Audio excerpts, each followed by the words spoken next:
First of all, thank you for having me. Devavrat Shah. I'm co-founder of Ikigai Labs. I'm a professor of AI at MIT, where I teach statistics, machine learning, AI for past 20 years. In terms of Ikigai, it's a company I founded now 5+ years ago. And this is where we have built AI platform for forecasting and planning, where our vision and the mission is to bridge this AI gap that exists in current large enterprises in terms of planning and forecasting. Okay. So, if I understand it, to get the most out of AI, you need to start with good data. And we're specifically today talking about how financial services industry is approaching or tackling this opportunity slash challenge, maybe. In your experience, what kind of data does financial services typically have readily available that is clean, that is safe, and they're able to use in a meaningful way? Do you have any particular case studies that stand out and maybe how they leverage your platform or in other experiences that you've had? Absolutely. So I think over the last 2 decades plus, if not more than 4 decades now, we've been buying databases, data warehouses, now data lakes and everything. And what that has done is that organizations' internal data about people, product, finances, all of them are now nicely structured in some form that may live in multiple sources, but they're there. They're form of a structured data. Think of tabular time series, like mental model is spreadsheets changing over time. That data is very readily available. That along with experts' insight. Those things, when they come together, that's when a good collaborative planning happens. And financial planning in every organization with this data can happen now. And I think that is a huge AI opportunity in my mind. I mean, we've got a ton of data sources, ton of workflow tools, but the AI tooling in between that is missing. And I think this is the time when we can do it. And from what you were telling us earlier, it sounds like you are primarily focusing on helping the financial services themselves operate smoother or plan better. Is that the case, or are you also helping them to do things that might be more external, like optimizing customer experience or other things like that? Fantastic. So there's an internal things, which is where how do we make internal planning and decisions better? Okay. And then those things naturally relate to your customer interfacing, that what sorts of customers should you acquire? What sorts of customer you should not acquire? Where should you spend your more resources? How do you market more? How do you market less? So that all starts coming around together from an organization perspective. And then finally, when you're actually a financial services where you're thinking about providing a financial instrument of some form, then it boils down to thinking about how do you evaluate risks better. And this is where you might want to use your internal data that you have on your customers, as well as some other external data that may make sense, and marry that together.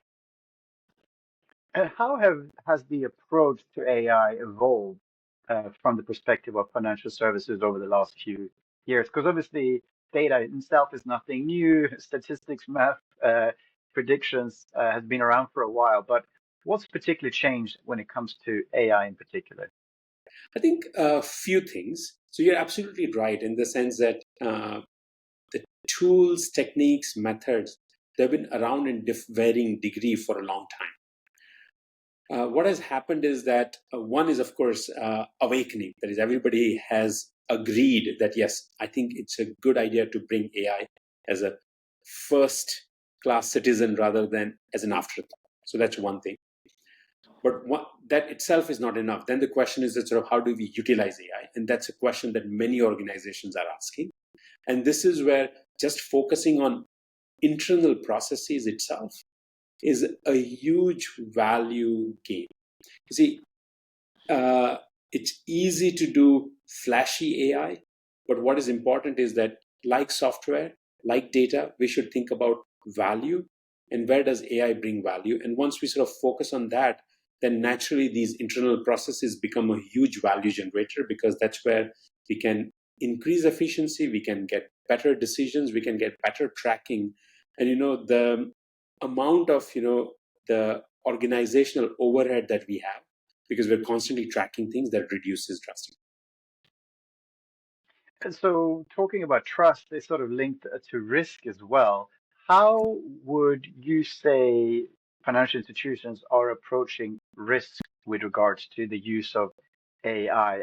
Just a while ago, I think it was the chief information officer at JP Morgan. I'm not sure if you saw that he wrote an open letter to the vendors or his suppliers or partners that they are working with on AI. Basically, you have to be more careful. What have you seen from your perspective when it comes to balancing risk and reward, I suppose? Again, another great question. So there are a few ways risk arise, right? On one hand, if you are within financial services, you have to deal with variety of compliance issues. Okay, and with compliance, traditionally the view has been that they're very people-heavy processes.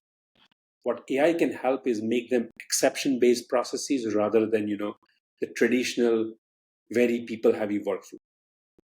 You cannot take experts out of the loop. You must have experts because AI is not perfect. AI is information, not data. And that's where you need experts. So that's one thing. The second thing is there is a modern view of AI that has emerged where you want to use this publicly available large models to utilize AI. But for large number of what I would call day-to-day problems that are of a very high value, actually you don't need those large models. You can have specialized models. For example, what we do, we bring specialized model for structured data that can live into your organization, your data, and then work with it. And this avoids risk of data leakage. And then finally, it actually is proportionate and commensurate to the value that they bring. That is, you're not sort of spending a ton of money. It's like you're not spending $100 to get value of $10. And that's, I think, how we find that customers and institutions we work with find value of AI balancing risk and reward. What you obviously meet a lot of professionals implementing and using and leveraging these tools, but what do you think is the biggest misconception that still exists around building safe and reliable AI models and systems? Um, I think one thing somehow sort of everybody would assume that AI is perfect. AI is not perfect. AI is not perfect by design because, in a sense, it's taking your information, taking your data, and interpreting it within a context. And sometimes interpretations can be off. It's like imagine that, Chris, I empowered you with this this crystal ball. But you go with that crystal ball, and whatever gambling, let's say, whatever thing you do in casino, there's a 51% chance you will win and 49% chance you will lose. So one option is that you take all your $100 and bet it completely. Well, there's 51% chance you will win. But soon enough, if you continue doing that, you will be bankrupted. On the other hand, another strategy could be take your $100, divide it into two halves, 50-50, invest 50, and if you lose it, that's fine, you still have other 50. Divide that 50 into 25-25. And soon enough, you will start making money this way. You will never go bankrupt, and you will always make money with that strategy. So, in a sense, understanding that AI is not perfect, AI is in a sense directional, and using that to come up with a better strategy, better decision is what is important. And this way, we don't start thinking of AI as I'm asking a database a query and it is giving me answer. No, that's not it. It is giving you information that you can use to do so. So thinking ahead then about the future, obviously you've seen this from the early days and you've seen how it's sort of sped up in terms of scale and adoption. Uh, to the extent it's possible, what do you think will surprise us the most about the state of AI in, let's say, 5 years from now, as it relates to the financial services industry and how they can leverage it? Do you have any thoughts or ideas around that? Yeah, I strongly believe that the current view of the AI that is that there's a very large models, there are few companies provide services and everybody is going to use it. I don't think that's going to be the uh, end game. The end game would be that everybody will have their own small purpose-built model that will be there. Those purpose-built model will be contextualized in a specific task. let's call them role-based agents that will work with people in an exception-based workflow. So we'll be doing less mundane tracking and more useful thinking to provide work with AI to sort of produce better sort of outcomes. And in your mind, are there any ancillary technologies or trends that are emerging as well that potentially could support AI or make AI even more powerful? Is there anything that you think people are underestimating or that you personally are kind of tracking with a specific degree of interest? I think, in some sense, the language models, for example, what they made us realize is that certain things are feasible. Now, once that feasibility test is there, now we need to build efficient versions of them. Okay, just the way first computer was a bunch of big rooms, right? Like built with the tubes. First set of memory were massive, massive, large tapes.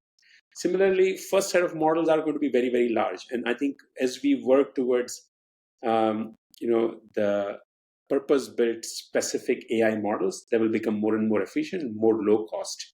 They will be servable by a simple hardware. We don't need sort of massive NVIDIA GPUs. And I really think that that's the direction where a lot of innovation is going to happen. Is there anything else you'd like to add? Something perhaps we didn't cover off, or something that's on your mind, or something that you're particularly excited about as it relates to your job and how you see this being used, maybe in financial services in particular, or maybe even beyond? I think we should. This is a great opportunity for what I would call human machine, okay, AI society interface. And this is where now so lots of exciting things are happening, because previously we humans had to speak machines language to sort of communicate and back. Now with this natural language interface, that barrier has decreased, which means that a lot more human machine interface, human machine interaction that's going to happen. And that's where lots of exciting things are going to happen. So if we as engineers think about building next AI tool, next AI outcome, we should think about explainability as extremely important requirement, not just accuracy, but explainability. And I think if we do that well, I think we'll sort of build better sort of human machine interfaces. Fascinating insight. Thank you very much for sharing that so generously. I look forward to following your work and together see where this is going to head in the future. Chris, thank you so much for having me.